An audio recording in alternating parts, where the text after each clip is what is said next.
Selfie উঠিয়াও সবাই না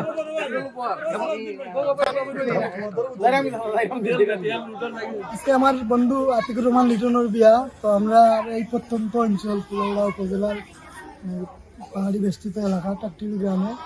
তো বর্তমানে আমাদের এদিকে তেলের খুব সংকট। প্রায় 200 টাকার তেল পাম্পে থেকে নিতে হইলে 2 ঘন্টা 2.5 ঘন্টা লাইনে দাঁড়াতে হয়।